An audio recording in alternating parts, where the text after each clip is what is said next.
Hello, Jang here from JangBricks.com with a look at a summer 2014 LEGO Legends of Chima set. This is Sir Fangar's Ice Fortress, and it comes with 670 pieces. Let's of course focus on the main structure first. I just want to give you an idea of what this thing looks like, what its overall shape and size is. You can see this over here is actually a flap that can be closed in to make it just a little bit more compact, or you can open it up to get access inside of there. Opens up quite a bit. You've got several distinct different sections to the whole thing, so different play areas, different places where you can act out different sorts of scenarios. So it's looking pretty interesting. Let's look at some of the specific details. Up front, you've got this icy pathway which starts going up to the edge of a ledge, and then there's a bridge going across with these nicely carved stairs that are just angled in different ways. And there are a couple of traps here, a couple of things that make this exceptionally treacherous. First of all, there's a trap right here. So if you're actually trying to come up here to do a frontal assault, there's a spot where this can just fall apart. So treacherous terrain, even just coming up to the thing, and that's just from ice and snow moving around. Once you get to the bridge that crosses here, this is a little bit flimsy because it's a rope-based bridge, and they've made it so that it can swing back and forth. It actually has a ball joint right there, so that's pretty loose. There are some little thorns and barbs and things down below. Would have been nicer if they gave us more of those. Just a couple more of them would have made it look more scary down there. But this has a thing where you can actually put a figure on there, and it can be a little bit tough to get them to balance, but without touching them, without touching the bridge itself, you can make that kind of shake back and forth and knock them off.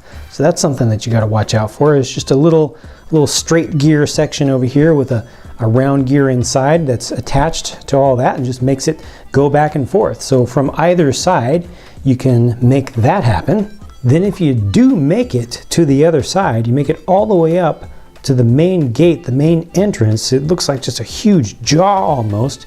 It's very menacing with this large animal style head up there. It's supposed to be kind of a saber-tooth style of head.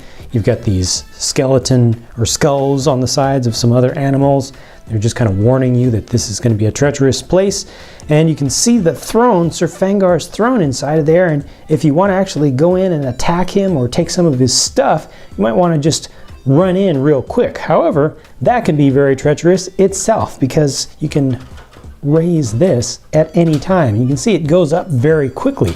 So it's not something where it's going to be, all so slow like some of the winches covering the front gates of some of the castle sets have required that you really just keep turning the thing.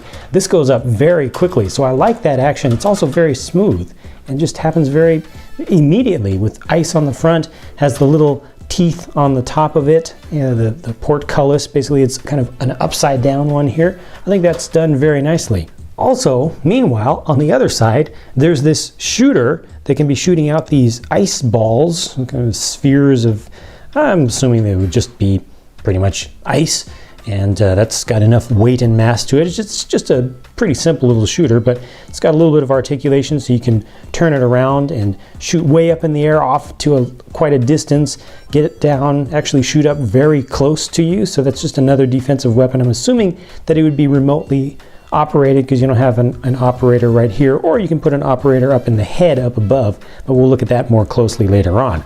And then finally, inside this is really Sir Fangar's throne room, and they've done this really cool thing with these bone style elements in the translucent light blue here on both sides, symmetrical there, and then a nice little throne with just some unique details, not the normal basic sort of throne style. I like that. I like the chair itself.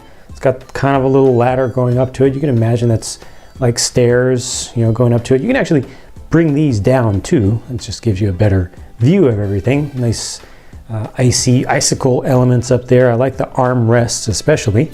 And there's what it looks like with Sir Fangar himself in the seat. Yeah, it definitely looks like somebody that you need to worry about, who's not going to be very kind to you at all. But imagine you're there. Look at this. War Is versus Sir Fangar. A classic canine versus feline confrontation. And Sir Fangar, your time has come. This is it. You are done. We're going to fight hand to hand and it's going to be over. But he just happens to be standing on the nice little mat there, a little icy mat that's kind of welcoming you to the king's area. And what do you know? It's a trapdoor. Oh no, he's gonna fall through. He's just barely holding on by this one little, there he goes. Unfortunately for War Is, he has fallen down into this cellar area, which is a multi-purpose room, and Strainor and Voom Voom are both there, and they can very quickly lock him up. Now they do that by encasing him in ice. So they're freezing him into the wall over here, turns it into kind of a prison little element. You can see he's just not going to get out of there. He's completely stuck behind there. It's got the whole face of ice in front of it just so you can see through, but it also has the little ice cage element behind it that's really holding him in place. Now that he is trapped, you'll have to wait until the coast is clear. You'll have to bring another one of your heroes in to try to break him out of the place. I guess that's something that Gorzan could do, and they do have a little thing that'll allow you to just kind of bust that open. I guess you could hit that down there, and then that'll allow him to safely come out. You can get him to defrost, warm him up a little bit, and then either retry your assault or escape.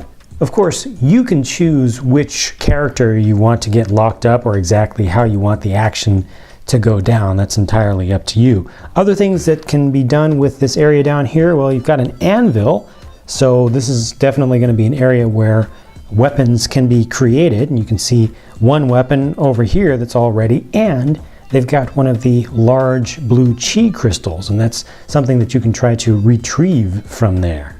Now, back up to the top front of the fortress, showed this head element here, all brick built, supposed to be a saber-tooth looking thing, and you can kind of see what are supposed to be kind of dead icy eyes, the details of them on the sides. Well, there are some things you can do with this. It can kind of move around a little bit. You see it's a little bit loose, but you can open this up and there's a panel there. You can sit a minifig in that spot. So there's Strainor. Let me just bring the top down just a little bit above him, but you can see how he's looking down, so it really looks like he could be the one to be operating the defense cannon off to the side, just operating it remotely.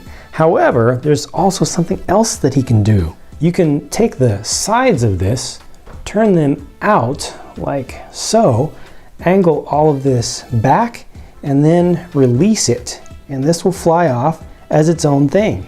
Let me show you that again, how these open up like so, off to the sides. And you can either leave this here, which, I don't know, looks a little bit awkward, or they seem to suggest that you just leave it open like that. I don't know, I don't quite like the look of that either, but these fangs will also, or teeth will kind of point forward, and then you can imagine that those are able to shoot something, and that's what the flyer looks like now officially. Just another thing that you can use to harass any incoming enemies of the Ice Tribe Alliance. Not a bad little thing. I liked it in its kind of head form. Not the best looking thing, but looked pretty good up there, you know, posted up on the top of the fortress. Pretty menacing and very animalistic looking for sure. But it's nice to have just an additional kind of vehicle or craft sort of thing that you can mess around with. And I always like transforming features. For the Fire Tribe, meanwhile, Gorzan gets this unnamed vehicle. Officially in LEGO's product description for this set, they just call it Gorzan's vehicle or something like that. It's supposed to be inspired by the shape and design of a gorilla who's running on all fours. Those are kind of supposed to be, I'm not sure if they're supposed to be gorilla eyes or maybe the nostrils of a gorilla down there. This one is kind of awkward looking to me. These, you can move these around, kind of change the angles of them a little bit, but no matter what you do, you're going to be seeing these tiny little wheels down here and the Technic lift arms. A good number of stickers used on this, and it just still ends up looking pretty weird to me. Tricycle it is, you can see. This is a clip to hold on to a weapon, so Gorzan can actually pilot this thing and have his weapon attached to the back. It has one action to it, which is very, very obvious. You've got the fire kind of shooting out the back. It looks like the whole thing is powered by a fire chi crystal, and this is supposed to be like exhaust or something, but you turn this forward and then it's supposed to work like a flamethrower. So you're supposed to be able to, heat up things in front of you, heat up the area, melt ice, maybe use that to melt down the outside of the ice prison kind of area. I don't know. I don't quite get this thing. There's what it looks like with Gorzan in it. I think it looks a little bit better that way, actually, with him in it, but still, to me, it's just really weird. Here are the minifigs, all fully equipped, armed, armored, and chi'd up. Left to right, it's Straynor, then Voom Voom, the Ice Vulture, Sir Fangar in the middle, the king of them all, and then Wariz from the Wolf Tribe, and Gorzan from the Gorillas, of course. What is it with Gorzan and his hammers? This guy must have a million hammers. Just imagine going to his house. He would look like a hoarder in the inside of his house. It would just be hammers everywhere. Every time we get a new Gorzan, we get a new hammer that you get to build. Most of them look pretty good. I think a couple of them have been comically large, but yeah, not too bad. That one actually uses the two little minifig hats in gold there, so that's interesting. Taking a look at these from the back, you just get a general idea of them overall, but of course you can't see most of the prints and stuff with any of the Chima figures until you start taking stuff off. There you go. Now you can start to appreciate the detail that went into designing the prints on these figures. That same thing goes for the heads and the torsos and the hips and the legs, all throughout. Very fine details, very nicely executed, very nicely printed. And all of these heads have secondary faces except for Voom Voom for some reason. I don't know why they didn't give him a second one, but you see all the rest have different expressions, although you really can't see the expressions through the full-sized headpieces anyway. So overall, the most important thing with this set is that it seems to be a pretty good play set. It has good play features to it, and it makes for something, just, thinking of this from the perspective of a kid, this is something where you can defend, it's something where you can kind of role play inside of it, it's something where you can attack, you've got back and forth attacking both ways. I think it just has a good mix of features overall. The little vehicle, no, I don't like that myself. Minifigures, yep, those work.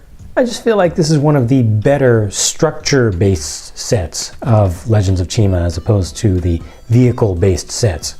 For me personally, as an older LEGO fan and also someone who likes to make custom stuff, I also get a bunch of pieces with this set that I like, especially with the light aqua color, and just in general, it has a good range of usable stuff that isn't all that common, including some parts that are new for 2014.